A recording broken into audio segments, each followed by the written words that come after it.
So hello everyone, welcome to special study. दोस्तों, आज के स्पेशल वीडियो में फिजिक्स के इम्पोर्टेंट टॉपिक जो कि रहने वाला है इलेक्ट्रिसिटी, मतलब कि विद्युत। तो दोस्तों, इलेक्ट्रिसिटी से हर एक एग्ज़ाम में क्वेश्चन ज़रूर देखने को मिलते हैं, पूछे ही जाते हैं। तो इसलिए इस वीडियो में हम इलेक्ट्रिसिटी से बनने वाले सभी इम्पोर्टेंट क्वेश्चंस को कवर करेंगे, जो कि आपकी आने वाली एग्ज़ाम के लिए काफ़ी इम्पोर्टेंट साबित होंगे। तो चलिए शुरू करते हैं। हमारा क्वेश्चन नंबर 1 रहेगा, जब कांच की छड़ की रेशम से रगड़ा जाता है तो क्या होता है। तो जब कांच की छड़ को रेशम से रगड़ा जाता है तो छड़ धनावेशित हो जाती है। याद रखिएगा, ये पूछा जाता है। अगला क्वेश्चन देख लेते हैं। क्वेश्चन नंबर 2 रहेगा, किसी आवेशित चालक का संपूर्ण आवेश उसके किस पर रहता है। तो बाहरी पृष्ठ पर रहता है। याद रखिएगा, ये भी पूछा जाता है दोस्तों कि किसी आवेशित चालक का संपूर्ण आवेश उसके बाहरी पृष्ठ पर रहता है। बढ़ते हैं आगे। क्वेश्चन नंबर 3 देख लेते हैं। दो विद्युत आवेश के बीच लगने वाले बल से संबंधित कौन सा नियम कहलाता है।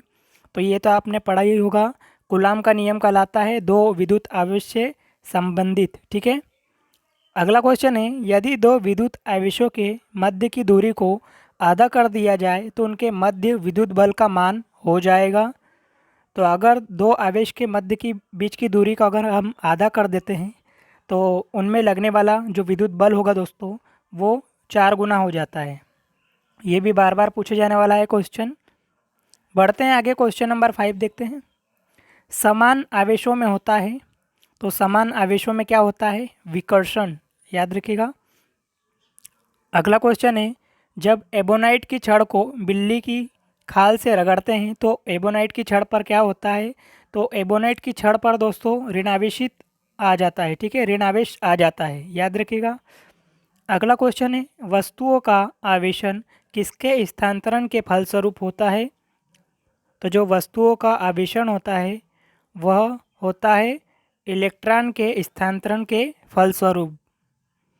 आगे बढ़ते हैं। सारे क्वेश्चंस इंपॉर्टेंट रहेंगे दोस्तों, बस आपको लास्ट तक बने रहिएगा, सारे क्वेश्चंस इंपॉर्टेंट मिलेंगे आपको।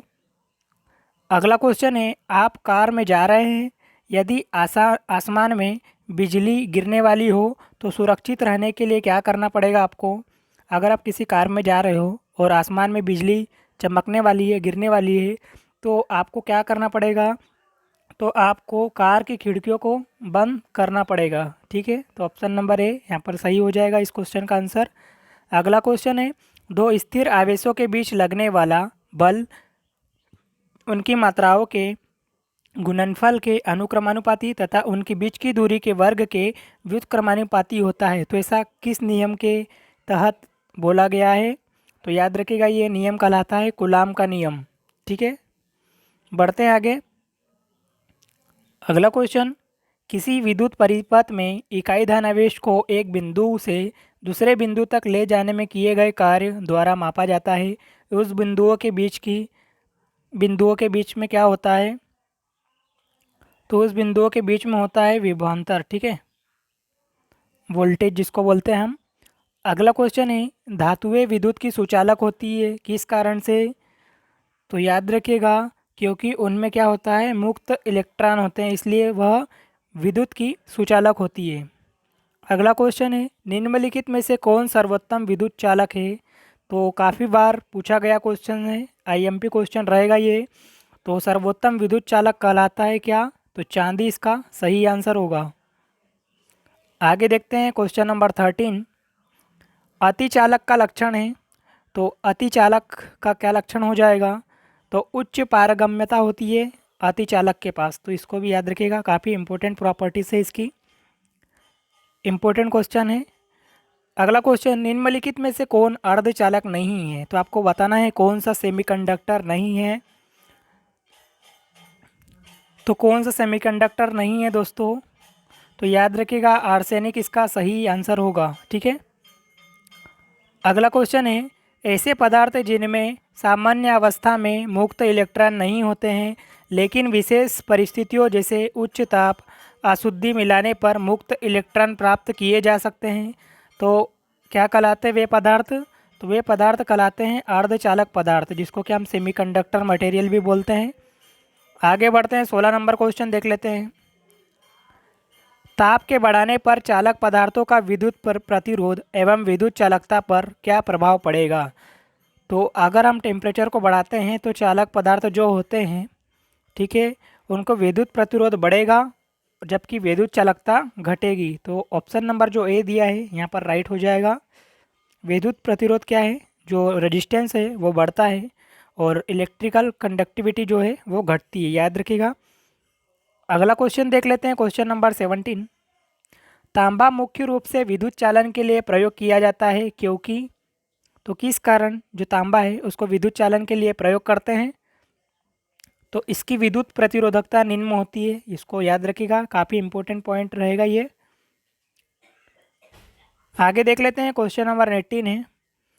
इलेक्ट्रिक करंट का यूनिट निम्नलिखित में से कौन सा है। काफ़ी बार एग्जाम में ये भी पूछा गया है दोस्तों, तो ये तो आपको रट जाना चाहिए अभी तक। एम्पियर इसका सही आंसर होगा, ठीक है। अगला क्वेश्चन, आपस में जुड़ी दो आवेशित वस्तुओं के बीच विद्युत धारा नहीं प्रवाहित होती है, यदि वे हो तो वो किस अवस्था में हो। तो वह समान विभव हो, तब इलेक्ट्रिक करंट प्रवाहित नहीं होती है, ठीक है। अगला क्वेश्चन है, प्रत्यावर्ती धारा को दिष्ट धारा में किसके द्वारा बदला जाता है। तो जो एसी करंट है उसको डीसी करंट में बदलने के लिए किसका यूज़ किया जाता है, ये आपसे पूछा है। तो रेक्टिफायर का यूज़ किया जाता है, याद रखिएगा। अगला क्वेश्चन देखते हैं, 21 नंबर क्वेश्चन। विद्युत फिटिंग्स में एक तार को भू संपर्कित किया जाता है, इसका कारण है। तो इसका क्या कारण है, यदि लघु पतन हो जाए तो धारा भूमि में चली जाएगी, ये इसका सही आंसर हो जाएगा, ऑप्शन नंबर ए। अगला क्वेश्चन, विद्युत उपकरण में अर्थ का उपयोग होता है, तो अर्थिंग का उपयोग क्यों करते हैं दोस्तों विद्युत उपकरण में। तो याद रखिएगा, क्योंकि उपकरण 3 फेज में काम करते हैं, इसलिए हम विद्युत उपकरण में अर्थिंग का यूज़ करते हैं। तो याद रखिएगा, काफ़ी इंपॉर्टेंट क्वेश्चन रहेगा ये। सॉरी, इसका सही आंसर हो जाएगा सुरक्षा के लिए, गलती से मैंने वो बता दिया था। जो अर्थिंग होती है दोस्तों, हम देखते हैं घरों में करते हैं, तो किसके लिए, सुरक्षा के लिए, सेफ्टी के लिए हम करते हैं अर्थिंग, याद रखिएगा। अगला क्वेश्चन है 23 नंबर क्वेश्चन। आदर्श वोल्टमीटर की जो रजिस्टेंस होती है कितनी होती है, प्रतिरोधकता। तो जो आइडियल वोल्टमीटर होता है उसका जो रजिस्टेंस होता है उसका मान होता है असीमित, ठीक है, अनलिमिटेड। अगला क्वेश्चन, किसी परिपथ में एक बिंदु पर मिलने वाली धाराओं का बीजीय योग कितना होता है। तो एक सर्किट में किसी एक बिंदु पर मिलने वाली जितनी भी करंट है उसका जो योग होता है वो कहलाता है शून्य, ठीक है। अगला क्वेश्चन है, एक चालक का प्रतिरोध 440 ओम है, यदि इसे 110 वोल्ट के स्रोत से जोड़ा जाए तो इससे कितनी धारा प्रवाहित होगी। तो इससे कितनी करंट फ्लो होगी दोस्तों। तो याद रखिएगा 0.25 एम्पियर, ठीक है, याद रखिएगा इसको भी। आगे बढ़ते हैं, 26 नंबर क्वेश्चन है। प्रतिरोध जो कि रजिस्टेंस कहलाता है का मात्रक क्या है। तो रजिस्टेंस का जो मात्रक है वो हो जाएगा ओम। और ये भी बार बार पूछे जाने वाला क्वेश्चन है कि रजिस्टेंस की इकाई क्या होती है, तो आपको बताना है ओम, ठीक है। अगला क्वेश्चन, घरों में लगे पंखे, बल्ब आदि लगे होते हैं, तो किस क्रम में लगे रहते हैं दोस्तों पंखे घरों में। तो याद रखिएगा, जो घरों में पंखे लगे रहते हैं वो पैरेलल मतलब कि समांतर क्रम में लगे रहते हैं। तो आपको याद रखना है, समांतर क्रम में लगे रहते हैं पंखे। अगला क्वेश्चन देख लेते हैं, किसी चालक के सिरों के बीच विभवांतर उसमें बहने वाली धारा के समानुपाती होता है, यह नियम किसका है। तो यह नियम जो है यह कहलाता है ओम का नियम, काफ़ी बार ये पूछा भी जाता है। अगला क्वेश्चन, यदि किसी तार की त्रिज्या आधी कर दी जाए तो उसका रजिस्टेंस कितना होगा। तो यदि किसी तार की त्रिज्या हम अगर आधी कर देते हैं तो उसका रजिस्टेंस 16 गुना हो जाएगा, ठीक है। ये फार्मूले के अकॉर्डिंग हम कर सकते हैं सॉल्व, ठीक है। अगला क्वेश्चन है, ओम का नियम क्या परिभाषित करता है। तो जो ओम का नियम है वो परिभाषित करता है करंट एवं वोल्टेज को। तो याद रखिएगा, दोनों को ये परिभाषित करता है, जिसका फार्मूला होता है V = IR। अगला क्वेश्चन, विशिष्ट प्रतिरोध का एसआई मात्रक होता है। तो विशिष्ट प्रतिरोध जो होता है उसका एसआई मात्रक होता है ओम मीटर। इसको भी याद रखिएगा आप।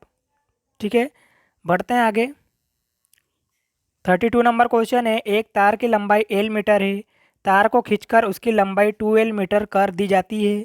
अब तार का प्रतिरोध हो जाएगा, तो अब तार का जो प्रतिरोध है वो पहले का दोगुना हो जाएगा। ठीक है, अगला क्वेश्चन, एक सामान्य शुष्क सेल में विद्युत अपघट्य होता है।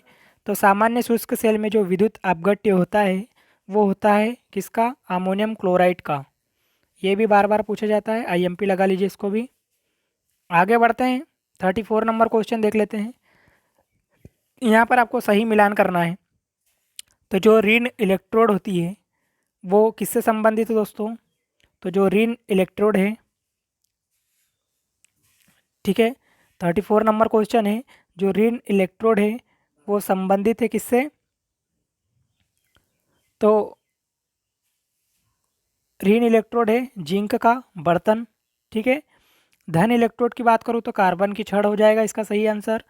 इलेक्ट्रोड की बात करूँ तो अमोनियम क्लोराइड का पेस्ट और विध्रुवक मैग्नीज डाइऑक्साइड। तो उम्मीद है कि समझ में आया होगा। एक बार फिर से बता देता हूँ दोस्तों, जो ऋण इलेक्ट्रोड है वह संबंधित है जिंक के बर्तन से।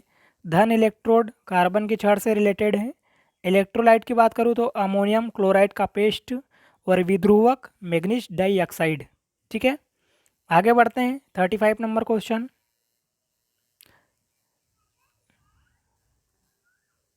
एक कार बैटरी में प्रयुक्त विद्युत अपघट्य होता है।